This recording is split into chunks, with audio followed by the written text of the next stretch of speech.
Long before disco lights and red carpets, John Travolta was simply the youngest child in a noisy New Jersey household where creativity mattered more than money. His father worked hard to provide, but it was his mother, a drama teacher and performer, who shaped his inner world. She believed in him long before Hollywood did, filling their home with music, confidence, and imagination. As a teenager, John chased auditions with little more than hope and determination, facing rejection after rejection without losing his spark.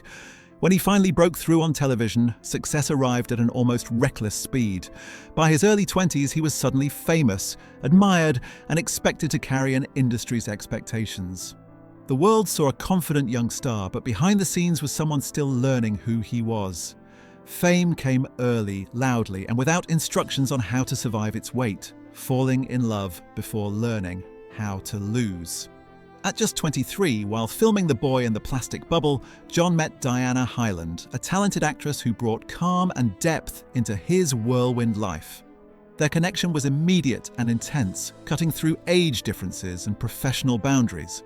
For John, this wasn't just romance, it was discovery. He later admitted he had never understood real love before Diana. As his career exploded with Saturday Night Fever, they dreamed quietly of a future together, believing they had time. But life moved faster than either of them expected. Diana's health declined suddenly, turning hope into heartbreak almost overnight. John stepped away from the momentum of superstardom to be by her side, choosing presence over career. When she passed away, he was still barely an adult, left holding grief he had no tools to manage. Love had arrived early, and loss arrived even earlier. Losing the woman who made him believe, before fame, before awards, before global obsession, there was his mother, Helen Travolta. She was the architect of his dreams, the person who taught him that performance was not ego, but expression. She nurtured all her children's creativity, but John, the youngest, held a special place in her heart. When illness entered her life, she shielded him from the truth for as long as she could, knowing how fragile he still was after Diana's passing. Eventually, the truth surfaced, and John stepped into the role of caregiver with quiet devotion. He sang for her, entertained her, and tried to give back even a fraction of what she had given him. When she died, John lost more than a parent. He lost his emotional anchor. In less than 2 years, cancer had taken 2 pillars of his life, leaving him shaken and exposed. When fame couldn't protect him anymore. As grief consumed his personal life, John's professional world began to collapse. The disco era that had lifted him into superstardom faded quickly, and with it, Hollywood's patience. Projects failed, critics turned harsh, and the same industry that once celebrated him now dismissed him. By his early 30s, he was labeled box office poison, a cruel phrase that ignored his talent and humanity. The fall was fast and public. While others reinvented themselves, John retreated, carrying unresolved grief alongside career disappointment. Fame, he learned, was conditional and fleeting. It offered applause but no comfort, admiration but no loyalty. For years, he existed in the shadow of what he once was, unsure if he would ever matter again. It was a humbling chapter that stripped him down, forcing him to confront who he was without applause, without certainty, and without protection. The second chance. No one expected. Just when Hollywood seemed finished with him, one director saw what others had forgotten. Quentin Tarantino cast John as Vincent Vega in Pulp Fiction, a role that defied expectations. The character was imperfect, awkward, strangely human, and that was exactly why it worked. The performance reminded audiences and critics that John Travolta was never just a trend. He was an actor with depth.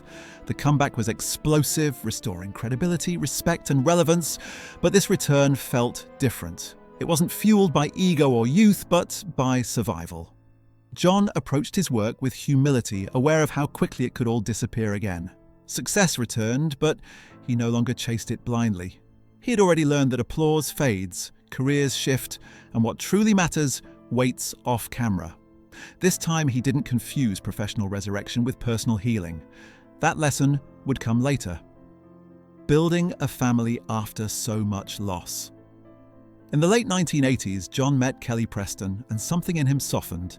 Their relationship was steady, warm, and grounded, offering the safety he had long needed.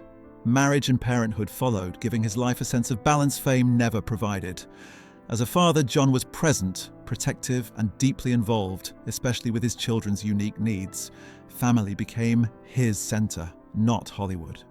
The spotlight dimmed by choice, replaced with school events, quiet routines, and private joy. For a time, it felt like life was finally giving back. He had survived grief, rebuilt his career, and found love again. But beneath that stability lingered a quiet fear shaped by history. Loss had taught him that happiness could disappear without warning. Even in moments of joy, he carried caution, holding his family close, knowing how fragile peace could be. The day life changed forever again. Nothing prepares a parent for losing a child. When John's teenage son passed away suddenly during a family vacation, the world stopped making sense. This loss was different from anything he had known. It was immediate, shocking, and impossible to process. Grief was no longer private or gradual, it was violent and overwhelming. John retreated from public life, focusing entirely on his family, especially protecting his remaining children from further pain. Career, image, and public perception became irrelevant. Survival became the only goal. In the years that followed, he spoke rarely, choosing silence over explanation. Those close to him described a man simply trying to breathe. Losing a child reshapes everything: identity, priorities, faith, and future. For John, it wasn't just another tragedy, it was a breaking point. Yet even then, he stayed standing, quietly enduring when many would have collapsed completely. And history repeated itself. One last time. Years later, just as life found a fragile rhythm again, illness returned.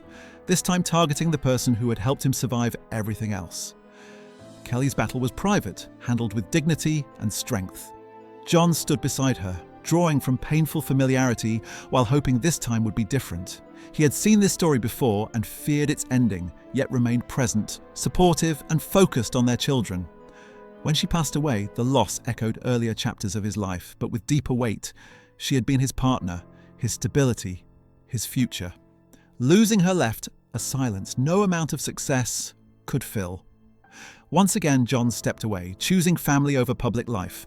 Grief by now was not new, but that didn't make it easier. It simply made it heavier. 3 times the same illness had reshaped his life. And still, he endured. Learning how to live with grief. Instead of collapsing inward, John eventually chose honesty. He began speaking openly about grief, not as a celebrity, but as someone deeply familiar with loss. He shared that mourning has no timeline, no rules, and no universal solution. His reflections resonated because they were grounded in experience, not performance. He emphasized protecting one's own grieving process, allowing space to heal without absorbing the expectations or emotions of others.